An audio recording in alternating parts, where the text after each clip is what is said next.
എൻ്റെ ഒരു നല്ല കച്ചവടക്കാരൻ കൂടിയാണ്. സ്വാഭാവികമായിട്ടും ഈ മുടക്കിയിട്ടേക്കുന്ന കാശ് ഈ അടുത്ത ഒരു വർഷം കൊണ്ട് നമുക്കിവിടെ തിരിച്ചു പിടിക്കാൻ കഴിയും. ഇത്തരം ഇന്റർനാഷണൽ ഗെയിംസ് നടത്തിയില്ല, ഞാൻ തിരിച്ചു പിടിക്കും. സർക്കാർ സപ്പോർട്ട് ചെയ്താൽ അത് നടത്തിയിട്ട് മാത്രമല്ല നമുക്ക് പിടിച്ചെടുക്കാൻ പറ്റുള്ളൂ.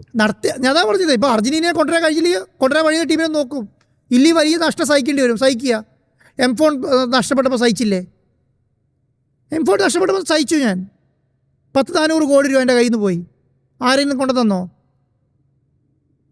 ഞാൻ എൻ്റെ കയ്യിലുള്ള ബിസിനസ് മുഴുവൻ നിർത്തിയിട്ട് വയനാട്ടിൽ പോയിട്ട് സ്വസ്ഥമായിട്ട് ജീവിക്കാൻ തീരുമാനിച്ചാൽ ഒരു പ്രശ്നമില്ല. എനിക്കൊരു സമാധാനം കേട്ടില്ല.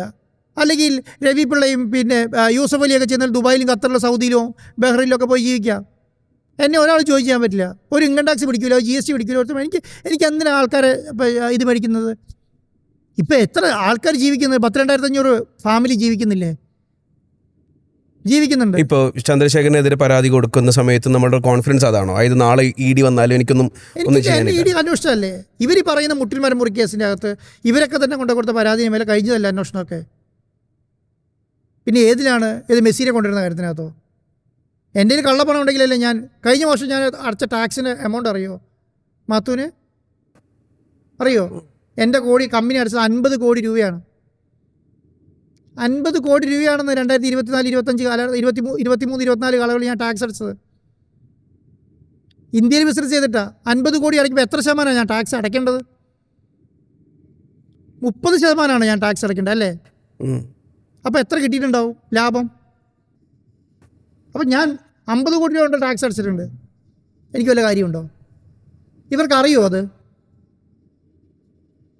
അറിയോ? വെറുതെ പറഞ്ഞു കൊടുക്കുകയാണ്. എൻ്റെ കമ്പനി അടച്ച ടാക്സാണ്. ഇങ്ങനെ ടാക്സിൻ്റെ കാര്യം ഞാൻ പറയുന്നത്.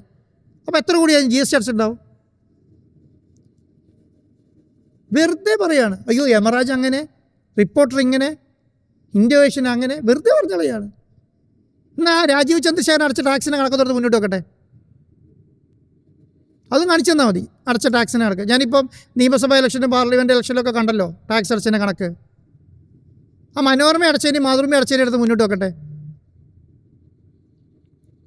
ഞാൻ വെല്ലുവിളിക്കാം. ഞാൻ എടുത്ത് കാണിച്ചു തരാം ഞാൻ അടച്ചതിന് എങ്ങനെയാണ്, ഞാൻ പൈസ എടുത്ത് എങ്ങനെയാണെന്ന് ഒക്കെ ഞാൻ വിളിക്കാം. ഞാൻ നിന്ന് പറയാം. എൻ്റെ കൂടെ ഒന്ന് ഒരു ഡിബേറ്റ് വെക്കാം. 5 കമ്പനിയും കൂടെ, മനോരമ, മാതൃഭൂമി, ഏഷ്യനെറ്റ്, 24, മീഡിയ വൺ. വാ എൻ്റെ അടുത്തേക്ക്, ഞാൻ രേഖകളെടുത്ത് മുന്നിൽ വെക്കാം. ഇവരുടെ ഞാൻ ചോദിക്കുന്ന കൂടെ എടുത്തു തന്നാൽ മതി. എനിക്ക് എൻ്റെ ഒരു സംശയമാണ്. ഇപ്പോൾ മാധ്യമങ്ങൾ ഒരു സമയത്ത് വേട്ടയാടിയ ഒരു കാലഘട്ടം ഉണ്ടായിരുന്നു. ഇപ്പോൾ ആൻഡ് ഒരു മാധ്യമ സ്ഥാപനത്തിൻ്റെ ഓണറാണ്. ഇപ്പോൾ രാഷ്ട്രീയക്കാർ വളരെ സ്ട്രോങ് ആയിട്ട് വേട്ടയാടിക്കൊണ്ടിരിക്കുന്നൊരു സമയമാണ്. നാളെ ആൻഡോ ഏതെങ്കിലും രാഷ്ട്രീയ പാർട്ടിയിലേക്ക് ഉണ്ടാവുമോ? ഞാനിപ്പോൾ ഒന്നുമില്ല. ഞാൻ ബിസിനസ്സുകാരനാണ്. ഞാൻ ബിസിനസ്സേ നടത്തുള്ളൂ. ഞാൻ ഇതുമായിട്ട് മുന്നോട്ട് പോവുള്ളൂ. പിന്നെ ഞാൻ ജീവിതാവസാനം വരെ ഇങ്ങനെ ജീവിച്ചോളാമെന്നൊന്നും പറഞ്ഞിട്ടില്ല.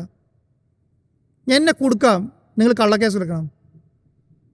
എന്നെ തകർക്കാം, നിങ്ങൾ കള്ളക്കേസ് എടുക്കണം.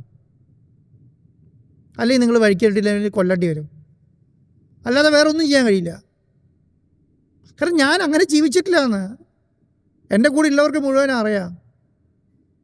ലോകത്തെ ഏറ്റവും പ്രധാനപ്പെട്ട കമ്പനികളെല്ലാം വളർന്നു വന്നത് ഫൈറ്റ് ചെയ്തിട്ടാണ്. നിങ്ങൾ ഈ KFCനെ കുറിച്ച് കേട്ടിട്ടില്ലേ? 70ാമത്തെ വയസ്സിലും കണ്ടാണ് ബിസിനസ് തുടങ്ങിയത്. അതുവരെ നടത്തിയ ബിസിനസ് എല്ലാം പൊളിഞ്ഞു. എന്നിട്ടാണ് ഒരെണ്ണം ബിസിനസ് വിജയിച്ചത്. അതുകൊണ്ടാണ് ഞാൻ പറഞ്ഞത്, ഇൻസൾട്ടാണ് ഏറ്റവും വലിയ ഇൻവെസ്റ്റ്മെൻറ്റ് എന്ന് വിശ്വസിക്കുന്ന ആളാണ് ഞാൻ. ഇൻസൾട്ട് ചെയ്യട്ടെ, ഇനിയും ചെയ്യട്ടെ. എന്നെ വളർത്തിയത് കേരളത്തിലെ മാധ്യമങ്ങളാണ്. ഇങ്ങനെ അത് പോസിറ്റീവ് എടുക്കാൻ പറ്റുമോ ഞാനിവിടെ നോക്കട്ടെ. എന്നെ നശിപ്പിച്ചത് കേരളത്തിലെ മാധ്യമങ്ങളാണ്. അത് വളർത്തിയെടുക്കാൻ പറ്റുമോ ഞാൻ, അത് പോസിറ്റീവ് ആക്കാൻ പറ്റുമോ ഞാനും നോക്കട്ടെ. ഇപ്പം അടുത്ത വർഷം മനോരമൻ്റെ ന്യൂസ് മേക്കർ അവാർഡ് ഉണ്ടല്ലോ, അവരെന്നെ ക്ഷണിക്കുമോ? ഞാനായിരിക്കുമല്ലോ ഇപ്പോൾ ഈ അടുത്ത കാലത്ത് ഇവർ ന്യൂസ് മേക്കറിൽ ആക്കുകയാണെങ്കിൽ ഇവരെന്നെ ആക്കേണ്ടത്. എന്നെ ക്ഷണിക്കുമോ?